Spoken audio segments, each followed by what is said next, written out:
ძაღლი შეიძლება ძალიან გასუქდეს კასტრაციის ან სტერილიზაციის შემდეგ, იგივე კატა. საზოგადოებაში ამის შესახებ კითხვები ისმის ხოლმე. და დიახ, ვადასტურებ. ოპერაციის შემდეგ ცხოველი შეიძლება მართლა გასუქდეს, რადგან მისი ენდოკრინული სისტემის კონდიცია სრულიად იცვლება. იმიტომ რომ აღარ აქვს ის ორგანო, რომელიც მასში გარკვეულ აქტივობებს იწვევდა. ეს შეიძლება იყოს ლტოლვა საპირისპირო სქესის მიმართ და რაც მთავარია კონკურენციის არსებობა მისივე სქესის წარმომადგენელთან. შესაბამისად, ჰორმონების ბალანსიც ცვლილებას განიცდის და სრულიად შესაძლებელია გაასუქოს იმ საჭმელმა, რასაც სულ იღებდა.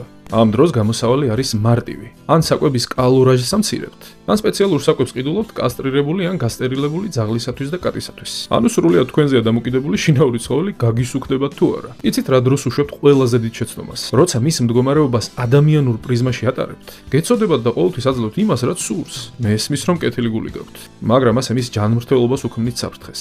შესაბამისად, კომპრომისზე წასვლა გიწევთ იმ აზრის გათვალისწინებით, რომ თქვენი ბეწვიანი მეგობარი კარგად იყოს.